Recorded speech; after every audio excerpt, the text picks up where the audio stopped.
Hii ni Dira ya Dunia kutoka idhaa ya Kiswahili ya BBC. Mimi ni Roncliffe Odit. Taarifa yetu kuu usiku huu. Serikali ya Tanzania yawataka wananchi wasiokuwa na dharura kusalia majumbani kesho Disemba 9 kufuatia wito wa maandamano, huku Umoja wa Mataifa ukitaka vyombo vya usalama kujizuia kutumia nguvu.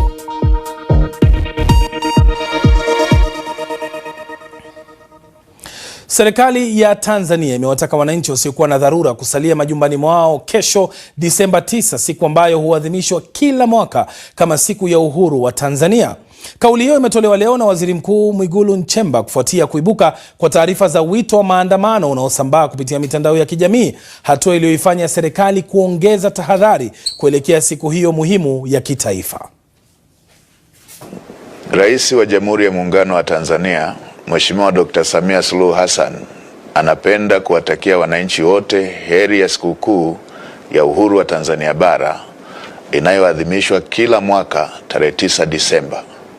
Aidha, serikali inawashauri wananchi wote ambao tarehe 9 Disemba 2025 hawatakuwa na dharura kuitumia siku hiyo kwa mapumziko, hivyo kusherehekea siku hiyo wakiwa nyumbani, isipokuwa kwa wale ambao majukumu yao ya kazi yanawataka kuwepo katika vituo vyao vya kazi kama ambavyo wataelekezwa na viongozi wao. Asanteni na watakia sikukuu njema. Matamshi haya yanakuja wakati ambapo tayari serikali imesitisha shughuli za sherehe za kitaifa za mwaka huu. Awali ilitangazwa kuwa fedha zilizopangwa kwa ajili ya maadhimisho ya uhuru zingeelekezwa katika ukarabati wa miundombinu iliyoathiriwa vibaya na maandamano ya siku 3 yaliyotokea kuanzia Oktoba 29, siku ya uchaguzi mkuu. Maandamano hayo yaliyosababisha uharibifu mkubwa Dar es Salaam na mikoa mingine. Kwa mujibu wa takwimu za awali za serikali, mamia ya ofisi za umma na binafsi ziliharibiwa, vyombo vya usafiri vikiwemo mabasi, magari na pikipiki kuchomwa moto, pamoja na vituo vya polisi na vituo vya mafuta kushambuliwa. Polisi wamepiga marufuku maandamano ya Disemba 9 na serikali imesisitiza kuwa inaendelea kudhibiti hali ya usalama.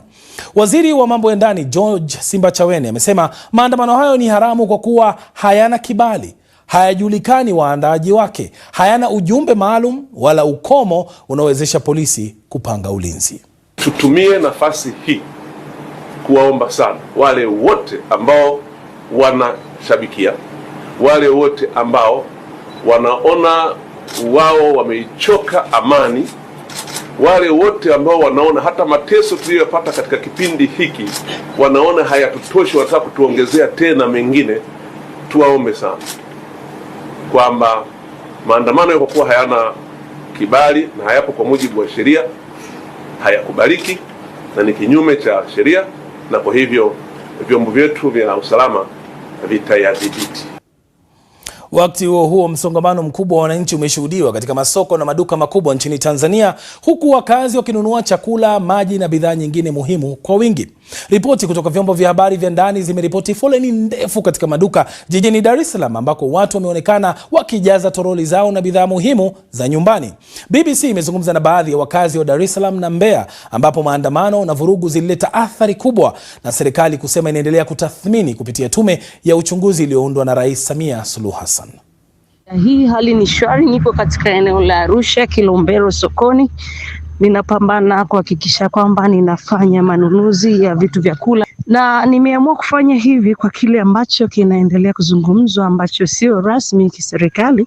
Sasa mimi nimeona nifanye manunuzi na familia yangu ili niwe na uhakika wa kupata chakula nyumbani kwangu wakati tukiwa tumejifungia. Mimi niko Dar es Salaam Ilala. Binafsi nilibidi nifanye manunuzi siku ya Jumamosi, ambapo nilienda sokoni na nilikuta kuna watu wengi sana. Nikamalizana na hilo mapema kwa sababu yasijitokee tena makosa kama yaliyotokea hapo mwanzo. Maana unakuta ndani mtu una kitu, unategemea huduma nje, unategemea kitu madukani na sokoni, lakini hakukuwa na huduma, vitu havipatikani, ni shida tupu nje ya kufikiki. Sasa naona kila mtu amekuwa alerted mapema kwamba achangamkie tu kuchukua vitu, achangamkie kupata ujumbe mapema na kuhifadhi ili viweze kumsiri siku hizi za tunazotazamia hapa. Mimi niko Mbeya hapa. Nimeamua kufanya manunuzi yangu mapema kwa sababu sitaki kitokee kama kilichokuja kitokea mwezi wa Oktoba ule, kwamba watu hatukujiandaa, halafu mwisho wa siku tukakuja tumewekwa lockdown tukapata shida. Kwa hiyo mimi nimeona ni vyema safari hii nijihadhari kabisa, ninunue vitu vyangu kabisa, nifanye manunuzi yangu, ili chochote kitakachotokea, kama ni tutatokea tukabaki ndani, mimi sitaweza kuathirika na chochote. Bei za masokoni kwa kweli mimi nimekuta tu ziko kawaida. Sasa haya yote yanahusianaje na hali ya haki za kibinadamu nchini Tanzania? Tuungane sasa na Saif Magango, ni msemaji wa kamishna wa haki za kibinadamu wa Umoja wa Mataifa. Karibu sana Magango. Kwanza tu serikali ya Tanzania inasema maandamano ni haramu na hayajapewa kibali. Hii mnaichukuliaje? Naam, asante sana kunialika. Maandamano hawezi kuwa kinyume na sheria. Katika haki za kibinadamu, katika sheria na kanuni za haki za binadamu, serikali lazima iambiwe tu kwamba maandamano yatatokea siku fulani, na ni kujulishwa tu, sio kuomba ruhusa.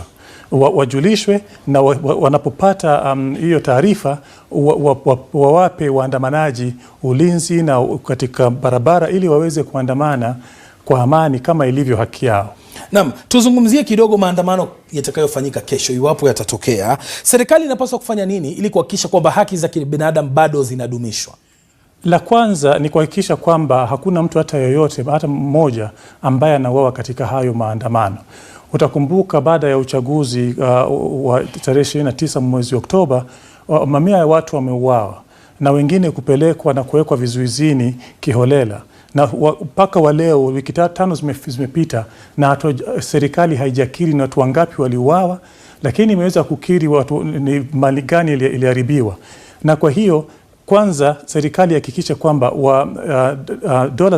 vyombo vya dola na vyombo vya ulinzi na havitumii nguvu kuzidi kiasi, ikiwemo pia nguvu inayoweza kusababisha kifo. Na pia isiwachukue watu ambao wanaandamana kuwapeleka na kuwapoteza kama ilivyokuwa mbeleni na kuweka katika vizuizini bila kufuata masharti yanayofaa katika kanuni za haki za binadamu. Turudi nyuma kidogo, Saif Magango, matukio ya Oktoba 29 kama wiki 5 hivi zimepita tangu wakati huo. Je, nyinyi kama afisi ya haki za kibinadamu ya Umoja wa Mataifa umepata ripoti kamili ya kile kilichotokea kutoka kwa serikali ya Tanzania kuhusiana na mauaji, watu kuumia, watu kutoweka tangu Oktoba 29? Naam, hatujapata taarifa ya rasmi kutoka serikali, na ndio sababu tunaisihi serikali ifanye juu chini iwezekane kufanyika uchunguzi wa haki na ambao ni bainifu, ili ijulishe watu nini kilichotokea na watu walikufa kwa sababu gani. Tunajua kwamba serikali imeunda kamati ya kuangazia suala hili, na tunachowasihi ni kwamba hii serikali isiingiliwe kisiasa, hii kamati isiingiliwe kisiasa, ili iweze kufanya kazi kama ipasavyo katika hali ya uhuru, na pia iweze kufanya kazi yake kama inavyofaa bila kuingiliwa kisiasa na vyombo vya dola. Na swali ambalo Watanzania wanajiuliza ni je, tume hii ambayo imebuniwa ya Oktoba 29, je, juhudi hizi zinaridhisha inapohusu masuala ya haki za kibinadamu? Kwa kweli serikali ndio ina jukumu la kwanza la mbele kuhakikisha kwamba uchunguzi unafanyika na kuelezea watu nini, sababu gani watu waliuawa na ni wangapi, kwa kuwa familia zao zinawatafuta na haziwapati. Inaposhindikana, wakati serikali inaposhindwa kufanya uchunguzi huo, ndio vyombo vingine vya kimataifa vinavyoweza kuingilia. Lakini wakati huu tuna imani kwamba serikali ya Tanzania na vyombo vyake vya serikali ikiwemo vyombo vya justice system vinaweza kuangalia na pia vifanye uchunguzi na haki ipatikane. Naam, kwa mtizamo wako, wakati kesho wananchi wanajiandaa labda kwenda kufanya maandamano, nini ambacho lazima kifanywe ili kuhakikisha kwamba maisha yanalindwa na kwamba haki zinadumishwa?